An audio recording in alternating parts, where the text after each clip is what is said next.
bases. She is speedy and she hits the ball well.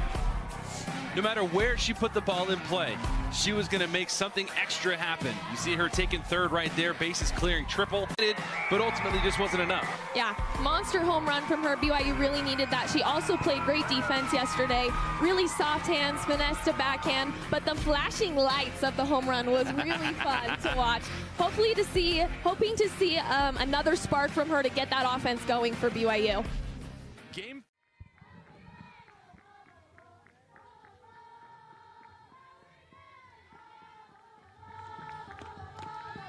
And Korth misses outside, so 2 balls and no strikes. And the sun's starting to peek out here.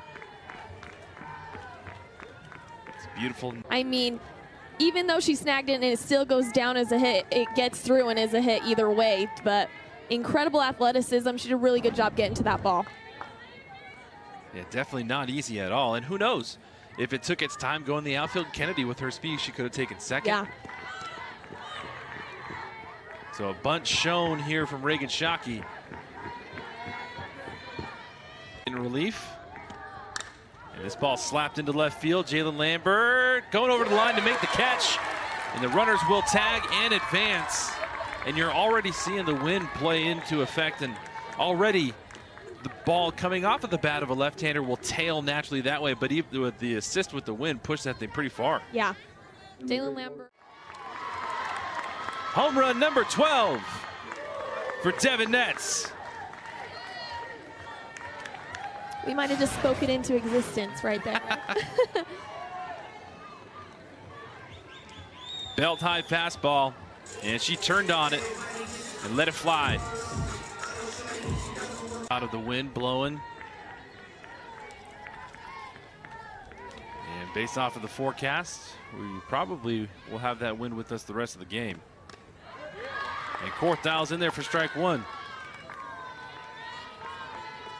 And hopefully we don't see any rain. I mean, it's pretty cloudy in the distance, so hopefully that doesn't come too close to our way and drizzle on these guys trying to.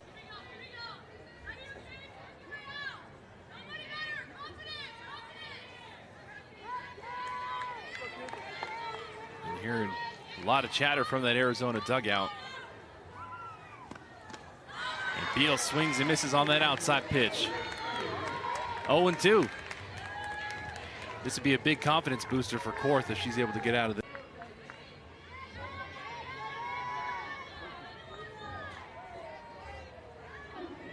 Here's the 1-1 pitch. Sniffin does well to lay off. 2 balls and 1 strike.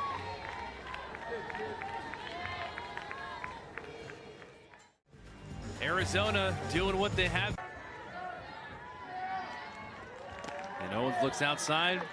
Count is full. And something that BYU, the hitters, have not really done over the last couple of days is gone deep in the count. Yeah. And Owens fouls this one off to stay alive.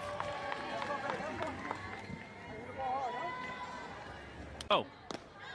Low and in the dirt for 3 balls and no strikes. And this is actually, I think, the exact count she had last night when she hit that home run. She was 3-0. And, you know, these players are taught, if it's your pitch, you have the green light, put a good hack on it. But if it's not, let it go. And she did right there for ball 4. So after a... So that'll bring up the DP for today, Lindy Milkowski.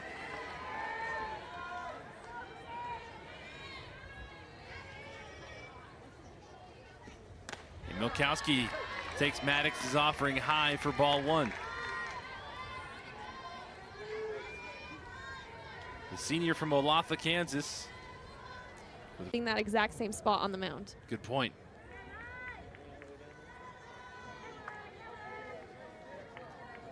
So Maddox has a little meeting at the mound. And already with 2 registered strikeouts, that brings up. We head to the top of the 2nd here in Provo, Arizona. Kiki Escobar starting things off, and she looks at that outside offering for strike 1.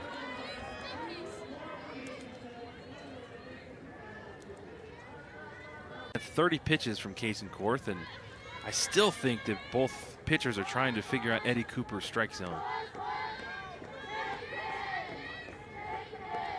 Here's the 1-1. And that one is in there for strike number 2.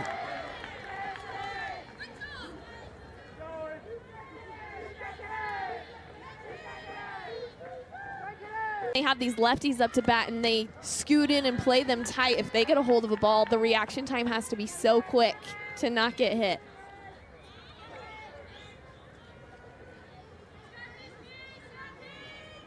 Owen won the count to Reagan Shockey. And Reagan Shockey with a .410 batting average, so not too shabby as well. Shockey again showing, and Altmaier slaps this one foul. So 1 ball, 1 strike to the right fielder from San Diego. A little bit ahead of that pitch, needs to get a little bit deeper into her stance, and then that could be a great swing she put on that ball.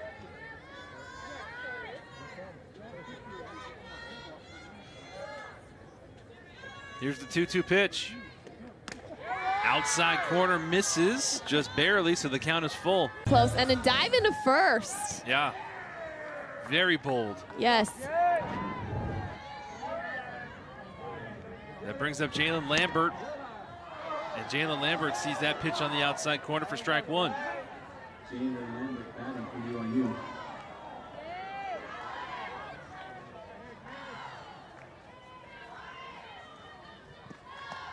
From the first baseman.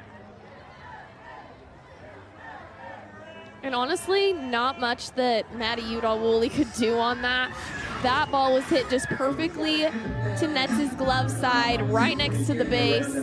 You take any sort of lead and you're gonna get doubled off.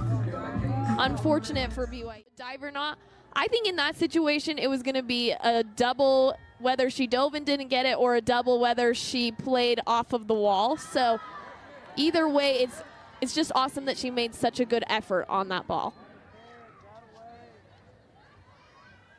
And like you said, it was scorched. It was.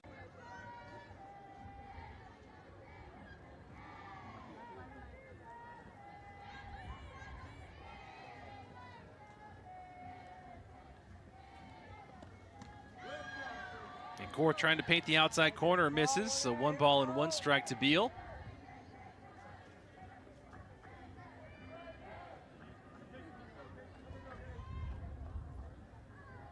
For the third, 4-1 Arizona. And Sniffen takes high for ball 3. You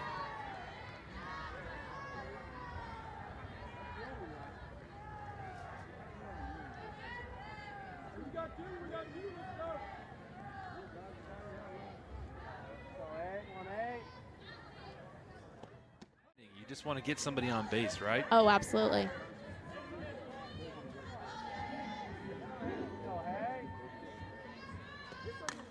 Morrow into center field for a base hit.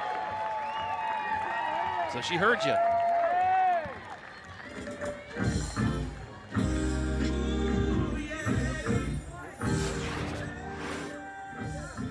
Just struck out looking on that outside pitch.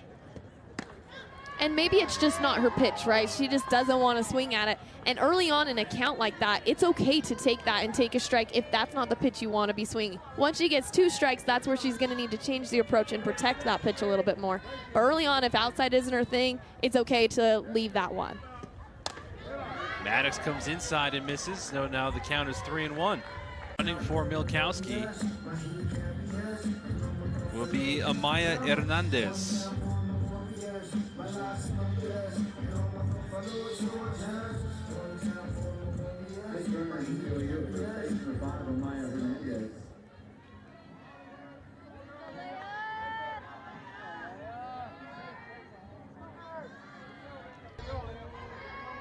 There's a pretty decent gap there. Yeah. Right field playing more towards the line than normal. And Akbayani puts this one foul.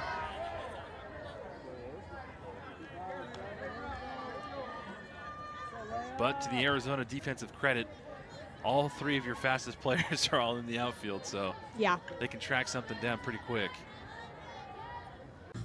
And it looks like it's starting to drizzle a little bit.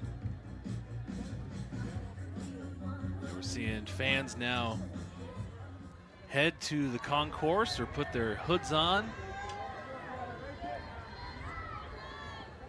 And Kayla Kamoku at the dish. Keeps them in it. And I think the last inning, the third inning, was only one of 2 innings so far in the 2.5 games that we played between these two that BYU has held Arizona scoreless. So if they can continue that momentum, obviously that would help their cause, but we know how deadly and potent this Arizona offense is. And leading things off is the one who's batting over 500 in Dakota Kennedy. Well, I think they're crowding her so much because she really is a small ball player. She bunts and she soft slaps, so they have to crowd her with her speed to have a chance of getting her out at first, and just pray she doesn't smack one at your teeth, right? And there is that slap for the Wildcats. And Maddie Udall-Woolley in the batter's box for the Cougars, and she hits this one down the line for strike one.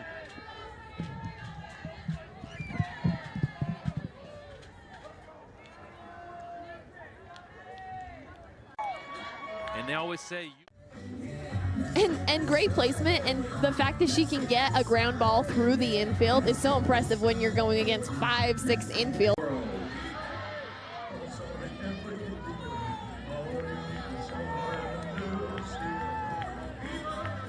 And like you said, she had her wheels going. She was gonna run to third before realizing her teammate in front of her wasn't going home, so she had to put on the brakes quick and stay at second. Lily Owens has really good speed. Games played so far has to feel really good for them, especially after the past 2 days.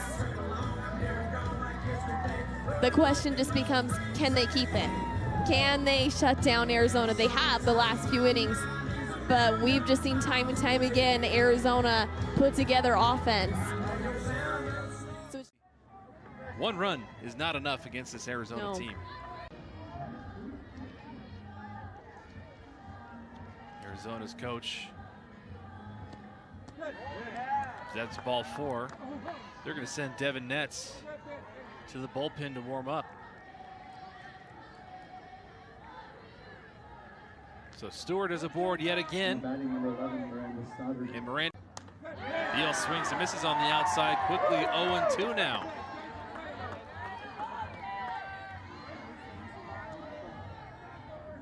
And kind of funny how softball works, right? You have the best game ever the day before, and then the next day it can just feel so hard to even get on base one time. It's just kind of how it goes. And Korth misses Wildcats early with this blast. And Arizona led the way for a while up until the 4th inning. And then it was BYU's turn. Ilovea Brittingham with a 3-run bomb to give BYU the lead. That's Kayla Kamoku. And this is to Paige Demir. And even though it was a little bit of a shaky start for Korth, she's really battled through that and pitched and gotten stronger throughout the game rather than letting those first few innings of Arizona scoring a couple runs put a damper on her and her performance. That we talked about last night. Devin Netz' perfect game on Thursday. She did that with 45 pitches. Here's the 1-2. Just misses outside. 2 balls and 2 strikes now to the leadoff girl. Yeah, that was a really good spot. Just missed. From here, looked like it could have been a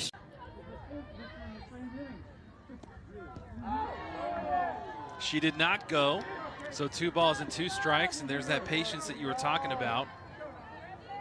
It looked like the initial reaction from Altmaier was that she wanted to go for it, but she held up. Excuse me, words are difficult on Saturday afternoon. As Reagan Shockey comes in to play short, there's a good look.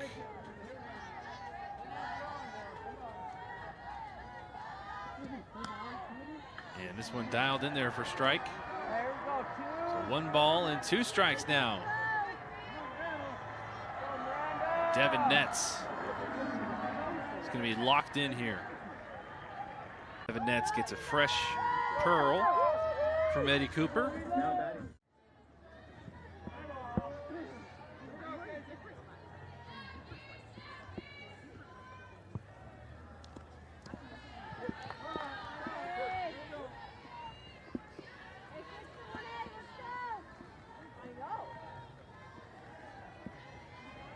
board to load the bases with a walk.